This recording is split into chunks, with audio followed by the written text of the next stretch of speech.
제가 영성신학 한참 가르치는데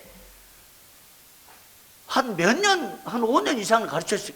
그런데 갑자기 학교에서 영성 혹은 영성신학에 대해서 혹시 또 뭔 얘기들이 왔다 갔다 하다가 경건으로 해서 과목을 바꿨어요. 학생들이 수강 신청하지 않아요? 이건 뭘 말하냐? 영성이란 용어 자체, 이것은 우리 시대의 한 트렌드로 이미 형성이 되어 있어요. 신학이라는 걸 트렌드에 따라서 따라갈 수는 없지만 영성에 대한 학자들이 아주 근본적인 연구를 해서 방향을 제시해야 되는데 우리는 신학적 논쟁만 하다가 아직까지 영성이 신학적 정리가 안 된 안타까운 사실입니다. 특히 칼빈은 그 입장 자체가 개혁신학의 절대성을 주장하지 않습니다. 개혁이라는 것은 성경에서 말하는 거예요. 내가 주장한 경건을 너희들은 끝까지 주님 오실 때까지 경건을 지켜야 된다, 이게 아니었죠. 성경에서 말한 대로 개혁하라는 거예요. 말씀에 잘하는 대로 하라는 거죠. 그게 칼빈의 정신입니다. 그래서 개혁주의 영성은 신비한 상태, 은사를 지향하지 않고 종교적 열심이나 의의를 내세우지도 않고 현실 떠난 수도원적 색채도 아니고 세속적인 영성은 초인적 훈련과 정신 집중으로 초월 세계에 이르고 있다고 주장하나 사실은 그렇지 않습니다. 개혁주의 영성에서는 우리 사람이 아무리 노력해도 하나님께 도달할 수 없다는 거예요. 세속적인 영성은 일반 종교도 영성이 있어요. 공산주의 영성도 있는 거예요. 그 영성은 우리 인간이 신의 세계에 이룰 수 있다고 주장하는 것입니다. 그래서 불교가 나온 거 아닙니까? 어떤 철학적 사색에 의해서 신의 세계에 이르러가지고 극락 상태에 이른다, 이게 불교예요. 그러나 기독교는 우리가 노력하고 우리가 찬양하고 금식하고 해서 이룰 수 있는 게 아니에요. 하나님 만날 수 있는 거 아니에요. 우리 인간은 어떤 경우도 하나님을 만날 수도 없고 자체적으로는 하나님의 이름을 부를 수도 없고 가까이 갈 수도 없고, 그걸 깨달아야 되는 거예요. 하나님께 나갈 수 있는 길은 단 하나 있어요. 난 이걸 간과히 했습니다. 기도를 해도요, 우리는 나는 열심히 기도를 해서 기도하면 하나님이 그 공로를 인정해 줄 줄 알았죠. 나는 새벽 2시부터 기도했습니다. 왜? 엄청난 분쟁이 있는 교회 가가지고, 야, 나는 적어도 새벽 2시부터 기도하니 덤빌 테면 덤벼라, 이 기도 시간이 의의가 될 줄 알았어. 주일날은 하루에 4차례 설교하는데 금식으로 몇 달을 했어. 금식하며 목숨을 바쳤어. 나는 그게 교회를 든든히 하고 목회를 세우는 비결이 될 줄 알았어요. 아닙니다. 그 당시 나는 십자가의 비밀과 십자가의 능력과 보혈의 은총을 알았더라면 단 한 방에 마귀를 내쫓고 분열의 영을 정복하고 믿음에 굳게 섰을 거예요. 그러나 불행하게 몰랐습니다. 나는 신학에 능하니까, 말에 능하니까, 목회 전략에 능하니까, 기도에 능하니까, 내가 기도 신학을 전공했거든요. 누가복음에 그 기도 신학을 전공했는데 놀라운 이 기도 신학이 담겨 있어요. 언제 기회 되면 이 기도 신학을 강의를 하고 싶어요. 너무나 뛰어난 이 구속사에서 이 기도 신학이 누가가 목회적 차원에서 누가복음을 주석하면서 존 널랜드라는 이 누가 신학자가 누가복음을 주석을 쓰면서 그런 주석을 했어요. 난 그분의 지도를 받으면서 누가 기도신학을 정립했는데, 내가 기도신학을 전공했기 때문에 기도로 아닙니다. 인간 하나님 앞에 이룰 수 있는 아무것도 없어요. 부패한 심령으로는 하나님께 나갈 수도 없습니다. 알고 보니까 허사요, 맹탕이었습니다. 개혁주의 영성의 출발은 하나님의 은혜에 있습니다. 난 이번에 우리 노회에서 다시 물었어요. 교회에 임 목사가 되고 몇 명이 100명이 500명이 1000명이 모이고 10,000명이 모여도 어디 능력으로 되더냐 말이에요. 하나님의 은혜로 불러주시니까 된 거지. 하나님은 은혜로 양떼 한 명 한 명 보내주시니까 되는 거지. 내가 데려올 수 있습니까? 아닙니다. 아무것도 할 수 없어요. 그래서 제야의 백효는 우리 인간의 영성의 근원은 전능하신 하나님을 알고 인간의 부패함을 아는 정도에 따라서 달라진다는 거예요. 하나님의 거룩성 앞에, 하나님의 능력 앞에 주여 나는 죄인입니다, 아무것도 할 수 없습니다라고 고백할 때 비로소 영성이 살아난다 이 말이에요. 우리 영성의 핵심은 성령으로 변화된 사람이 하나님과 나누는 교통에 있는 것입니다. 여러분, 하나님과 나누는 교통, 이게 가능합니까? 나는 열심히 기도하면 교통이 될 줄 알고, 매일 성령 충만하면 될 줄 알고, 매일 하나님을 묵상하면 될 줄 알았습니다. 십자가의 보혈이 아니면 아무리 묵상하고 아무리 기도하고 금식을 40일 곱빼기 40을 해도 하나님께 나갈 수가 없는 거예요. 그런 면에서 관상기도는 아닙니다. 관상하면 자기 마음을 비울 수 있다잖아요. 관상하면 신의 세계에 이룰 수 있다잖아요. 너무너무 잘못돼요. 어떤 목사님이 관상지도를 주장하니까 합동교단의 목사들이 수없이 몰려가서 관상, 지금도 목회 현장에 보세요. 하나님의 주권은 사라지고 인간의 죄성은 감춰지고 우리의 노력과 목회 계획과 철저한 교회 성장학적인 원리만 살아서 교회를 성장하려고 해서 물론 성장해야죠. 그러나 성경에 나타난 대로 개혁주의 영성은 삶 속에서 매 순간 그리스도처럼 살되 십자가의 권능에 붙들려서 십자가의 보혈을 의지하고 그 피가 우리의 영혼 속에 발라질 때만 하나님과 교통이 가능하다 이 말이에요. 개혁주의 영성의 두 기둥은 말씀과 십자가입니다. 기록된 말씀을 통하지 않고는 하나님을 알 수 없고 십자가의 은총이 아니면 하나님을 만날 수 없습니다. 말씀과 십자가가 없으면 하나님과 교제가 전혀 불가능해요. 이것이 개혁주의 영성의 출발선입니다. 성경에 의하면 진정한 영성은 하나님과의 생동감 넘치는 교통으로부터 시작됩니다. 그래서 그 교통 가운데서 매일 삶 속에서 자연스럽게 그분과 교제하며 그분을 닮아가는 거, 이게 영성이죠.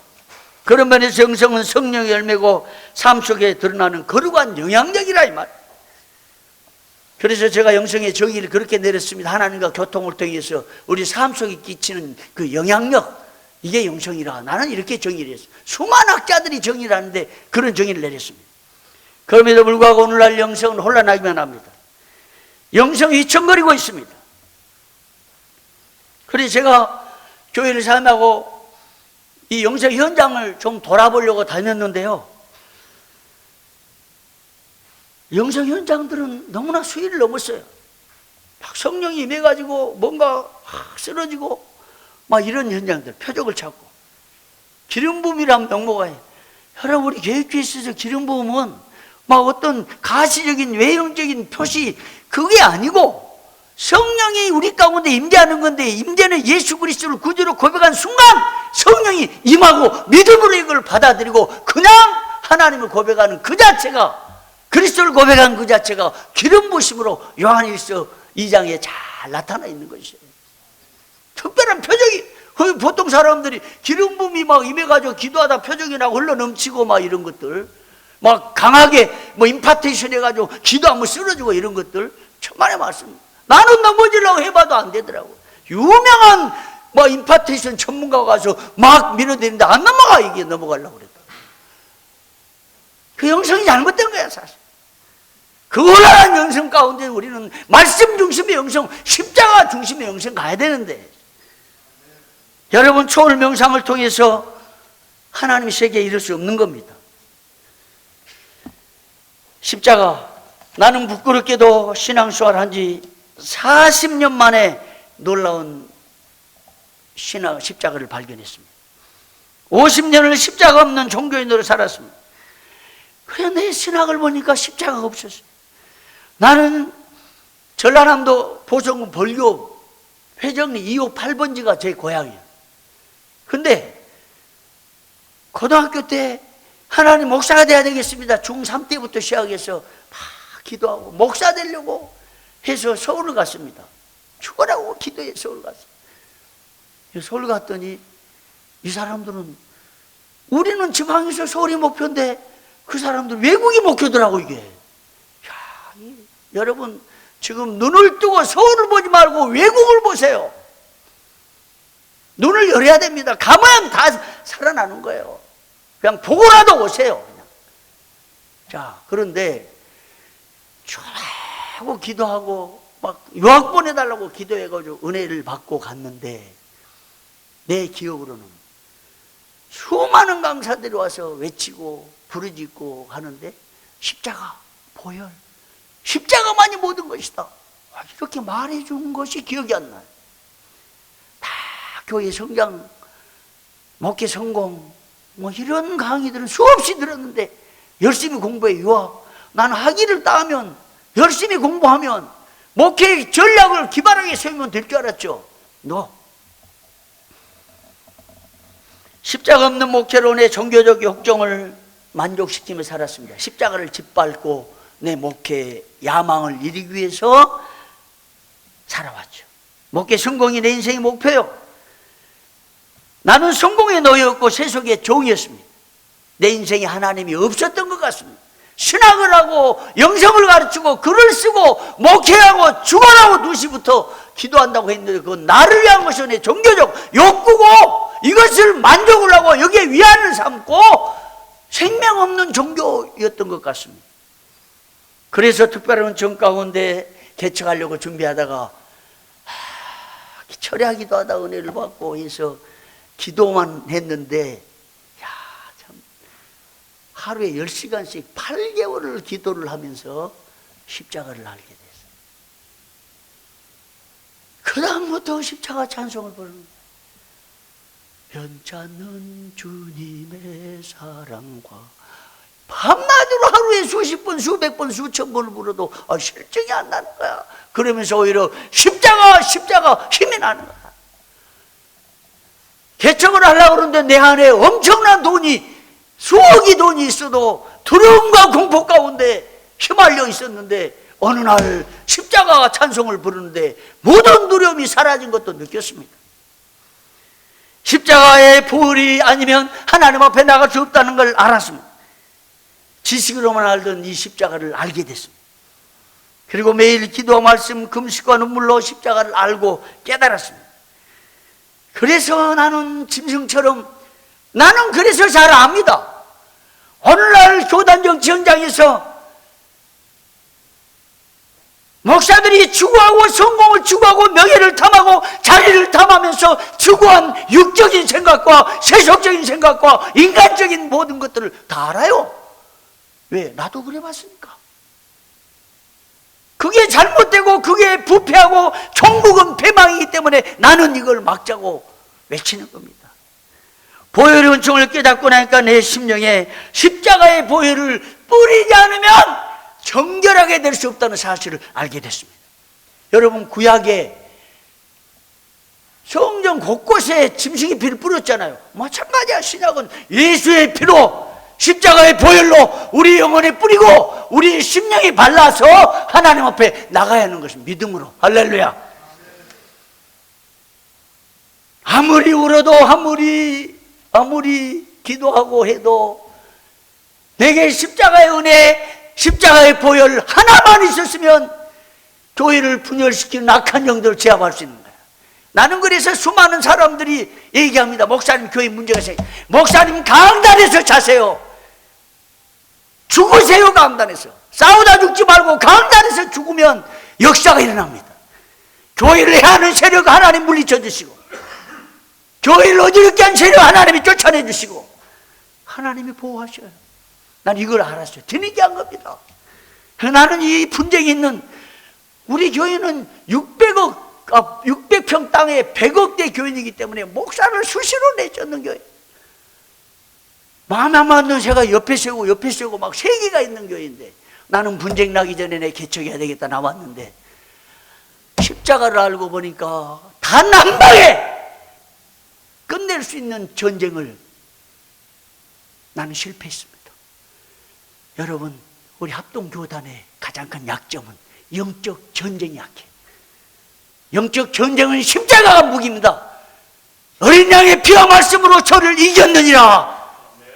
근데 전쟁이 일어나면 그냥 계획사하고 막 모이고 전략사하고 다투고 법정소생하고 허사입니다. 1000명 모인 교회가 순식간에 30명 모이고, 여러분 문제가 있으려고 그러면 강단에 자세요. 나는 김도비 목사님 아버님처럼 지금 아들처럼 매일 기도한다 그래요. 이분이 전라남도에서 와가지고 엄청난 반격과 공격을 받으면서 마침내 총회장을 하셨어요. 김종성 목사님도 신학적으로 월등한 우이고 정말 지식적으로는 상대가 안 될 정도의 뛰어난 지식가고 신학자고 목회자고 교세도 더 갑절이고 하는데 총회장을 못 하셨어요. 근데요, 이분은 사모님이 평생 강단 자셨어요. 그 말 한마디가 우리의 눈물을 자극해요. 헌법을 100번 읽으면서 이 정치 전략을 막으면서 이렇게 오셨다는 거야. 근데 강단에서 자고 영성을 쌓고 기를 승리하신 이걸 들어보면, 여러분 교회가 어렵고 힘들고 정말 이 지역 교회에서 어렵잖아요. 내가 강단 잡았어요. 우리 아내는 끊임없이 나보다 강단에 자고 같이 기도하자. 나는 노했습니다. 왜? 바쁘니까. 책 써야 되고 정치해야 되고 누구 만나야 되고 일정이 바쁘니까 노 했는데 개척하고 나서 자보니까 세상에 천국이야. 강단이. 할렐루야. 강단은 가기 싫은 거야 이제. 강단에 자세요. 그냥 갖다 놓고 방석 깔고 자면 여기가 천국이야. 그때부터 설교가 달라집니다. 그리고 십자가의 보혈을 우리 설교에 바르고 입술에 바르고 온 교회에 부어 바르면 교회가 살아납니다. 나는 이걸 믿습니다. 한 명이 모여도 흔들림 없어요. 연세 드신 몇 사람만 모여도 흔들림 없습니다. 내 양떼니까. 목사 자체가 영광이요 교회 자체가 영광이기 때문에 낙심해서는 안 됩니다. 할렐루야. 여기까지 마치겠습니다. 할 말은 너무 많은데 여기까지 마치겠어요. 우리 계획주 형성 분명합니다. 하나님과 깊은 교통인데 교통이 어떻게 되느냐? 십자가의 보혈이 아니면 교통 못해요. 그러므로 날마다 십자가 찬송 부르세요. 십자가에 은혜가 있습니다. 생명이 있습니다. 십자가만이 우리 하나님 앞에 나갈 수 있는 길입니다. 기도합시다.